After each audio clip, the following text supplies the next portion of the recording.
तो आज की वीडियो में हम जानेंगे कि ही और शी का क्या यूज़ है और ये दोनों दैट से किस तरह अलग हैं। इन ही शी और दैट में डिफरेंस क्या है।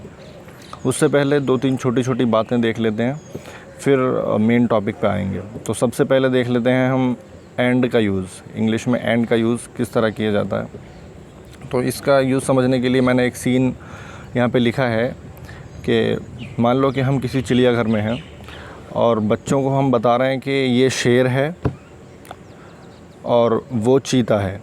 तो हमने दो बात बताई, पहले कहा कि ये शेर है, दूसरी बात बताई कि वो चीता है। तो ये और वो का यूज़ हम पिछली वीडियो में पढ़ चुके। ये मतलब कोई चीज़ अगर पास में है हमारे तो हम उसकी तरफ इशारा करने के लिए कहते हैं ये, और कोई चीज़ दूर है तो उसकी तरफ इशारा करते हैं हम वो के साथ। अब ये दोनों बातें एक साथ अगर कहनी है तो हम ये दो सेंटेंसेस, अपनी ये दो बातें और लफ्ज़ के साथ जोड़ देते हैं और बीच में लगा के ये दोनों सेंटेंस एक जगह जुड़ जाएंगे। मतलब हमें ये दोनों बातें एक तरह इस तरह से कहेंगे, ये शेर है और वो चीता है। तो ये दो जो बातें हैं जुदा जुदा, ये एक साथ हम इस और के इस्तेमाल के साथ कह रहे हैं। तो इसी और को इंग्लिश में एंड कहते हैं। इस और के अलावा इस पूरी लंबी लाइन में, यानी ये शेर है और वो चीता है, आपको सब कुछ पता है, सिर्फ और का नहीं पता, क्योंकि बाकी सब चीज़ें हम पिछली वीडियो में सीख चुके हैं। तो इस सेंटेंस को मैं बना देता हूँ। ये शेर है यानी दिस इज़ अ लायन,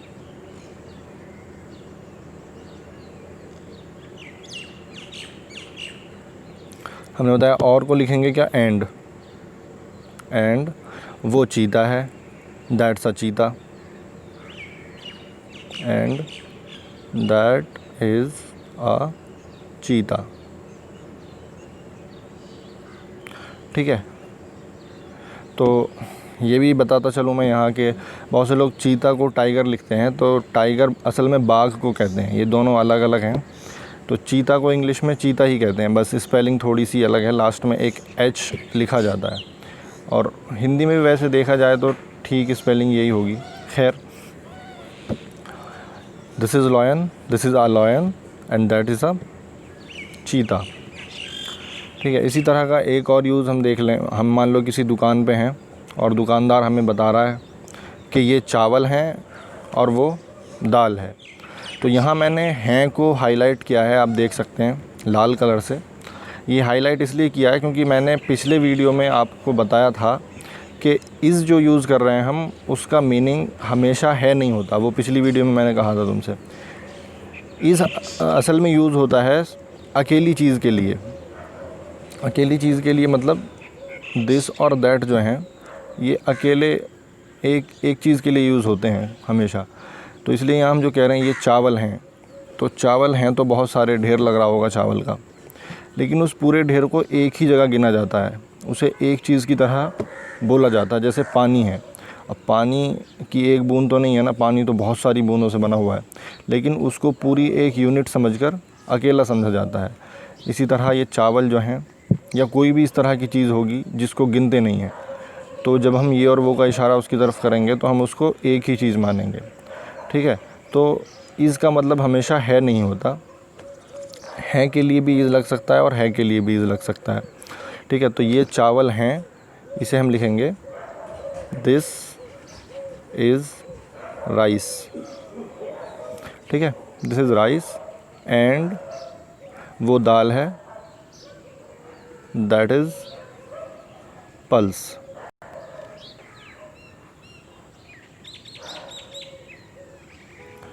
ठीक है। तो ये हो गया दिस और दैट के साथ में एंड का यूज़, मतलब इसमें हमें एंड का यूज़ असल में बताना था आपको।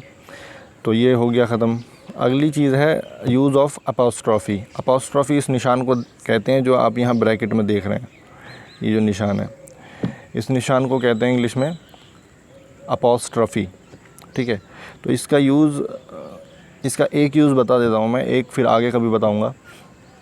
इसका एक यूज़ ये है कि कभी कभी इंग्लिश में दो वर्डों को छोटा करके कंबाइन कर देते हैं एक जगह, यानी दोनों वर्डों में से किसी एक के कुछ लेटर्स छोड़ देते हैं, पूरा नहीं लिखते उसको, और काट के दो वर्डों को एक जगह मिला देते हैं। मिसाल के तौर पे हमने अभी दैट इज़ और दिस इज़ का यूज़ सीखा है, तो इसी को मैं करके दिखाता हूँ। जैसे हमने लिखा दैट इज़, तो इसको हम ऐसे भी लिख सकते हैं दैट, और ये अपोस्ट्रॉफी वाला निशान लगाएंगे। अपोस्ट्रॉफी का निशान ये वाला होता है, दैट्स। और अब इज़ का आई हम छोड़ देंगे, आई नहीं लिखेंगे, और सीधा इसके साथ हम एफ्स को मिक्स कर देंगे, ठीक है।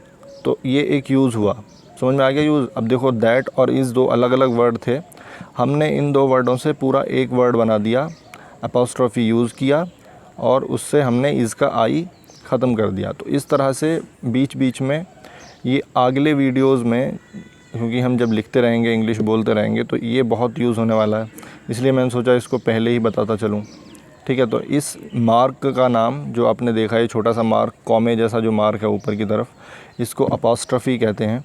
तो दैट इज़ का बन गया दैट्स, ठीक है। तो ये हो गया अपोस्ट्रॉफी का यूज़।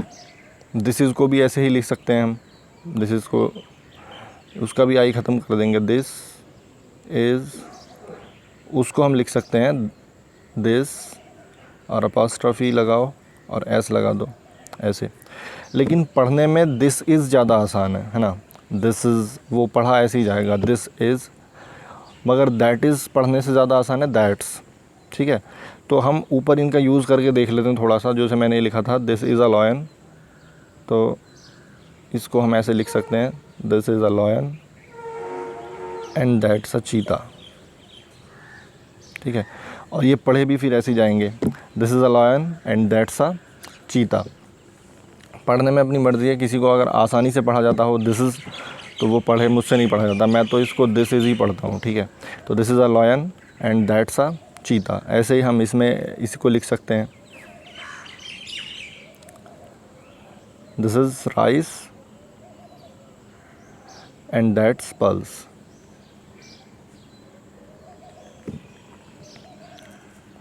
ठीक है। तो अपोस्ट्रॉफी का यूज़ हो गया, एंड का यूज़ हो गया। अब चलते हैं हम अपने मेन टॉपिक की तरफ, जहाँ हमें समझना है ही और शी को।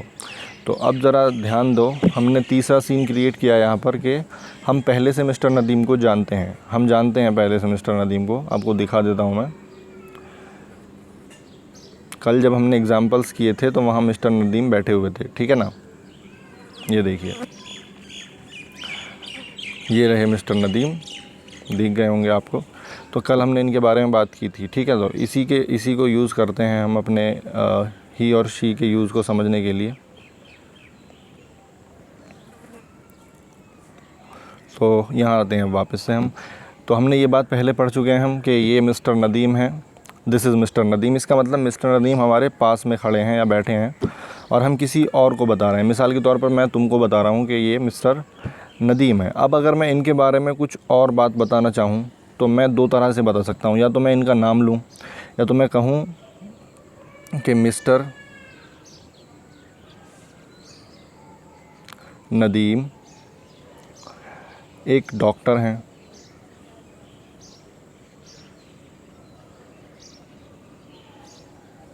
है ना, इस तरह से बता सकता हूँ। या चूँकि अब मैं तुम्हें बता चुका हूँ, मेरे पास में मिस्टर नदीम खड़े हैं, मैं तुम्हें उनके बारे में बता चुका कि ये मिस्टर नदीम है, तो अब ज़रूरी नहीं है मैं उनका दोबारा से नाम ही लूँ, नाम रिपीट करना ज़रूरी नहीं है। मैं ये भी कह सकता हूँ कि ये, उनके नाम की जगह मैं लिख सकता हूँ कि ये एक डॉक्टर हैं। जब मैं ये कहूँगा तो आप समझ जाएंगे कि मैं मिस्टर नदीम की ही बात कर रहा हूँ, ठीक है ना। तो मतलब ये है कहने का कि हम किसी नाम को रिपीट ना करके, किसी के नाम को, उसकी जगह कोई और वर्ड यूज़ कर लेते हैं, जैसे ये या वो, ठीक है। तो इसी ये और वो को, कौन से ये और वो को, जिसको हम किसी नाम की जगह इस्तेमाल करेंगे, उसी ये और वो को इंग्लिश में ही या शी के तरह यूज़ करते हैं, ही या शी, ठीक है। अब देखो, अगर कोई लड़का होगा या कोई मेल होगा, ठीक है, या कोई मादा जानवर भी है, मादा नहीं नर, ठीक है, कोई मेल है, चाहे वो एनिमल हो या इंसान हो या जानवर हो, तो अगर इंसान या जानवर मेल है यानी नर है यानी मर्द है, तो उसके लिए क्या यूज़ करेंगे? ही। तो यहाँ पर मिस्टर नदीम जो हैं वो मर्द हैं, और जो ये आ रहा है ना, ये एक डॉक्टर हैं। तो अब ये जो वर्ड है ये, इसका इस्तेमाल हम ये बताने के लिए नहीं कर रहे कि मिस्टर नदीम हमारे पास खड़े हैं, क्योंकि उससे पहले ही हम बता चुके हैं कि ये मिस्टर नदीम है। तो उनके करीब होने का इंडिकेशन हम पहले ही दे चुके हैं, ये चीज़ हम पहले ही बता चुके हैं कि हमारे पास है मिस्टर नदीम। अब जो हम यहाँ इस सेंटेंस में ये का यूज़ कर रहे हैं, तो ये वाला ये हम मिस्टर नदीम के नाम की जगह यूज़ कर रहे हैं। तो जो चीज़ किसी के नाम की जगह पर यूज़ की जाएगी उसको हम दिस या दैट नहीं कहेंगे। अब उसकी जगह क्या यूज़ होगा? ही या शी। अगर मर्द होगा, कोई मेल होगा, चाहे वो जानवर हो या इंसान हो, उसकी जगह हम ही यूज़ करेंगे। तो हम यहाँ लिखेंगे ही इज़ अ डॉक्टर। ठीक है, आ गई बात समझ? तो ऐसे ही अब ये ही और शी करेंगे किसी लड़की के लिए यानी किसी मादा के लिए, चाहे वो इंसान हो या कोई जानवर हो। ठीक है, तो अब आते हैं हम, मैंने इसके लिए 3 4 5 सीन लिखे हैं ताकि आसानी से बात समझ आ जाए। तो पहला सीन है, राज हमसे दूर खड़ा है। कोई राज है जो हमसे दूर खड़ा है, तो हम बताएंगे कि वो राज है। मिसाल के तौर पर मैं तुम्हें बता रहा हूँ राज के बारे में कि वो राज है, वो जो दूर खड़ा है वो राज है, और फिर मैं दोबारा से उसका नाम रिपीट कर रहा हूँ कि राज एक डॉक्टर है। तो इसी बात को मैं तुमसे इस तरह से भी कह सकता हूँ, जो मैंने दूसरे सेंटेंस में लिखा है कि वो राज है और वो एक डॉक्टर है। तो यहाँ वो वर्ड यूज़ किया हमने, क्यों? क्योंकि वो दूर खड़ा है, तो जाहिर से ही हमारे मुंह से अपने आप ही वो निकलेगा। लेकिन पहले वाला वो जो है सेंटेंस में, वो ये बताने के लिए है कि वो दूर खड़ा है, और दूसरा वो हमने उसकी नाम की जगह रिप्लेस किया। देख लो, दोनों जो है लाल कलर में लिखे हुए हैं। तो यानी कहने का मतलब ये है कि ही और शी, ये भी हो सकता है, वो भी हो सकता है, लेकिन ये जब होगा जब हम किसी के बारे में पहले से जानते होंगे। जैसे अब हमने कह दिया वो राज है, तो हम राज के बारे में जान चुके कि राज कौन है। ठीक है, अब हम राज के बारे में और बातें कर रहे हैं कि वो एक डॉक्टर है, तो अब हम राज की जगह क्या यूज़ करेंगे? ही यूज़ करेंगे। ठीक है ना? तो हम क्या लिखेंगे? पहले तो लिखेंगे वो राज है, क्योंकि राज दूर खड़ा, तो यहाँ तो हम दैट लगाएंगे क्योंकि हम बता रहे हैं। तो दैट इज़ राज, एंड वो एक डॉक्टर है। अब दैट नहीं लगाएंगे इस वाले वो के लिए, हम क्या कहेंगे? And he is a doctor.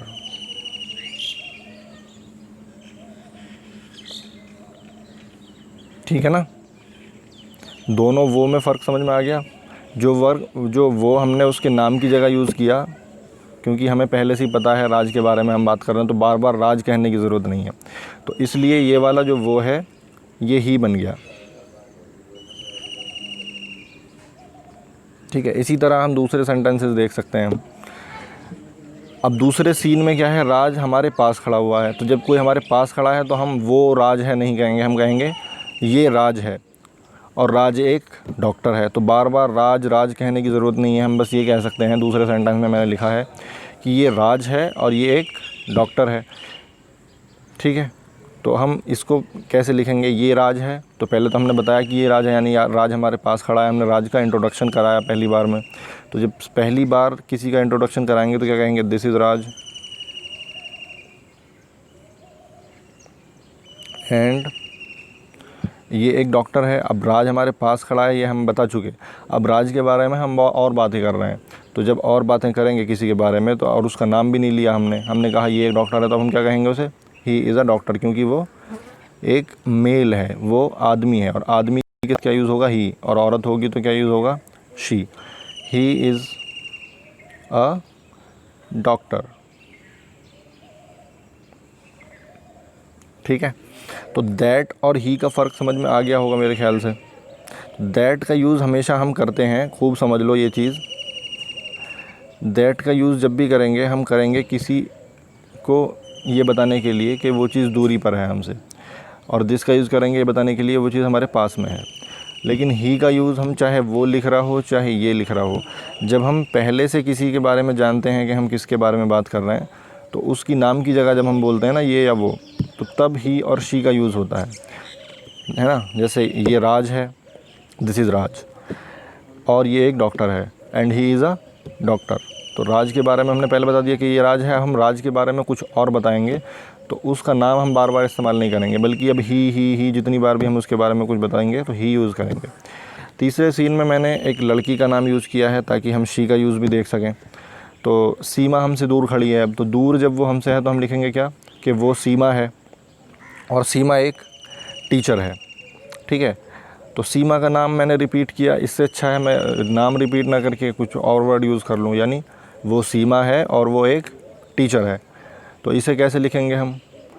पहले तो हमने बताया वो सीमा है, यानी सीमा हमसे दूर खड़ी है, तो दूर जब वो खड़ी है तो ये बताने के लिए हम क्या लिखेंगे, दैट इज़ सीमा। एंड अब हमें दैट लिखने की ज़रूरत नहीं, क्योंकि हम पहले से ही बता चुके हैं कि वो दूर खड़ी है हमसे। अब हम उसके बारे में मज़ीद जब बातें करेंगे, और बातें कर रहे हैं हम, तो हम उसके लिए क्या यूज़ करेंगे, उसकी नाम की जगह शी इज़ अ टीचर। ठीक है, तो शी किसके लिए यूज़ होगा, किसी मादा के लिए, चाहे वो इंसान हो या जानवर हो। ठीक है, यानी औरतों के लिए, लड़कियों के लिए, या किसी भी मादा जानवर के लिए। तो शी इज़ अ टीचर हो गया। ऐसे ही अब जब सीमा अगर हमारे पास होगी तो हम क्या कहेंगे कि ये सीमा है और ये एक डॉक्टर है। तो this is Seema and this is a doctor, है ना। मगर ये मैं गलत लिख रहा हूँ,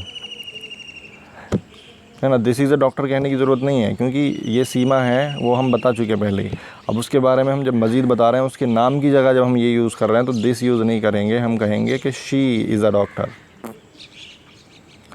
आ गई बात समझ? मेरे ख्याल से ही और शी और दे, इन तीनों का फ़र्क समझ में आ गया होगा। मैं फिर रिपीट कर देता हूँ कि दे या दिस, इनका यूज़ हम बताने के लिए करते हैं कोई चीज़ हमसे दूर है या कोई पास में है।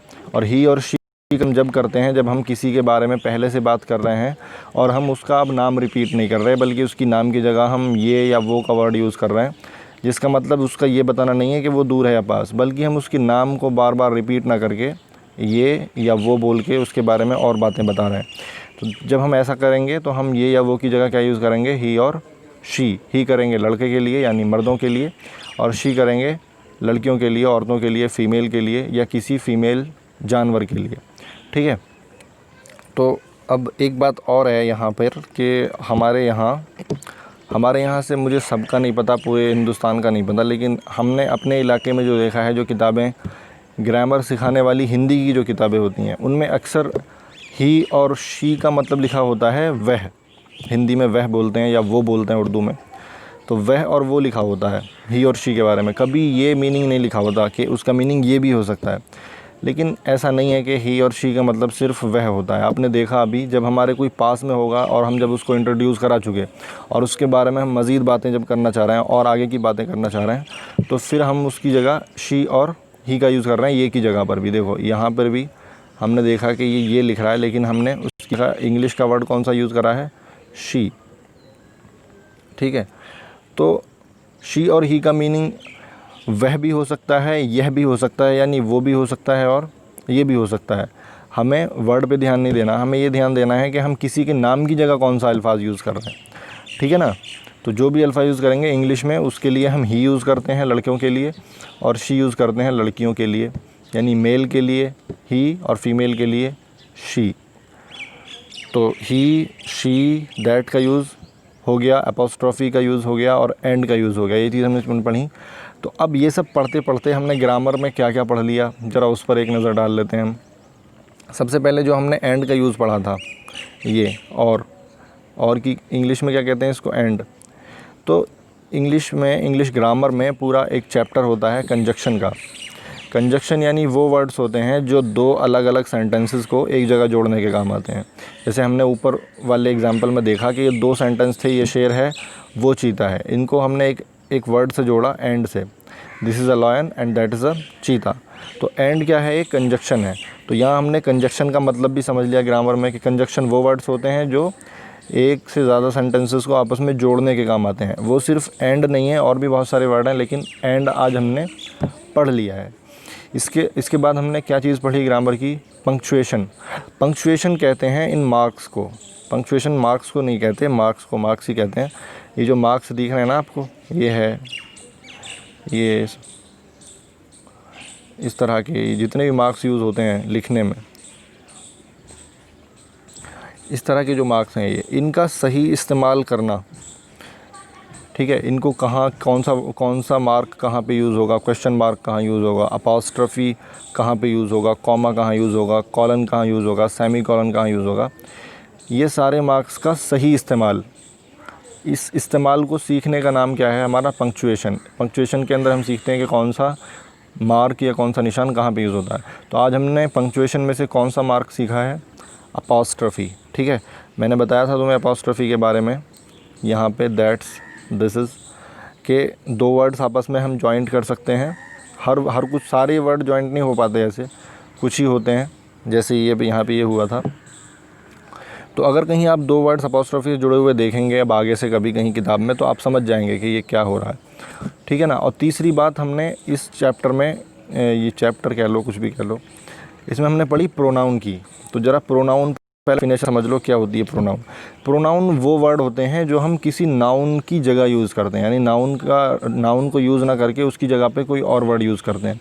मिसाल के तौर पर जैसा हमने यहाँ किया था कि वो सीमा है, पहले हमने बताया वो सीमा है, तो सीमा कौन है, एक नाउन है, कोई चीज़ है जिसका नाम है, कोई इंसान है, तो वो नाउन है। अब हम उसको आगे जब बता रहे हैं कि सीमा एक डॉक्टर है, तो हम उसका नाम रिपीट नहीं करना चाहते, हम कह रहे हैं कि वो सीमा है और वो एक टीचर है। तो ये जो मैंने वो यूज़ करा, ये क्या है, प्रोनाउन है, क्योंकि हमने ये वर्ड उसके नाम की जगह यूज़ किया है। आ रही है बात समझ में।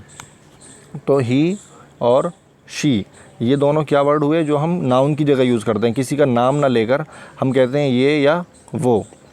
तो ऐसे वर्ड क्या कहलाते हैं, प्रोनाउन, जो किसी नाउन की जगह यूज़ किए जाएँ। नाउन की जगह, किसी नाउन की जगह पर नाउन को हटा के और उसके अलावा जो वर्ड यूज़ किए जाते हैं उनको हम क्या कहते हैं, प्रोनाउन। या ऐसे वर्ड जो किसी नाउन की तरफ इशारा करते हों, वो भी प्रोनाउन होते हैं, ठीक है। तो आज हमने प्रोनाउन पढ़ा इसमें, ही और शी। तो ही और शी जो प्रोनाउन है, ये पर्सनल प्रोनाउन कहलाते हैं। पर्सनल प्रोनाउन क्यों कहलाते हैं, क्योंकि पर्सन की जगह यूज़ होते हैं ये। पर्सन मतलब किसी का नाम इस्तेमाल ना करके हम उसकी जगह ही, शी, और भी बहुत सारे हैं ये पर्सनल प्रोनाउन, उनको आगे डिस्कस करते रहेंगे। फ़िलहाल हमने 2 पढ़ लिए हैं, ठीक है। और दूसरी टाइप कौन सी पढ़ी हमने प्रोनाउन की, डिमॉन्स्ट्रेटिव प्रोनाउन, दिस और दैट, क्योंकि ये दोनों वर्ड से इशारा होता है किसी चीज़ की तरफ। जब हम कहते हैं ना कि वो घड़ी है, यानी हमसे दूरी पर कुछ घड़ी है, हम उसके बारे में बता रहे हैं कि वो घड़ी है, तो वहाँ हम क्या यूज़ करेंगे, दैट्स अ वॉच। तो दिस और दैट कैसे प्रोनाउन हो गए, डिमॉन्स्ट्रेटिव प्रोनाउन, क्योंकि मैंने अभी बताया प्रोनाउन वो वर्ड्स होते हैं जो किसी नाउन की जगह यूज़ किए जाएं या नाउन की तरफ इशारा करें, ठीक है। अरे डिस्कार्ड मत हो भाई, हो गया, चलो कोई बात नहीं। तो ग्रामर सारी हो गई, मतलब जितनी इस चैप्टर में ग्रामर पढ़ी थी। जब मैंने तुम्हें ये सारा कुछ पढ़ाया था तो तब नहीं बताया था कि इसमें क्या क्या ग्रामर है, क्योंकि बिना ग्रामर का एहसास कराए ही इंग्लिश समझानी है। लेकिन बताना ज़रूरी भी है कि ग्रामर कहाँ कहाँ हम यूज़ कर रहे हैं और क्या क्या ग्रामर यूज़ हो रही है।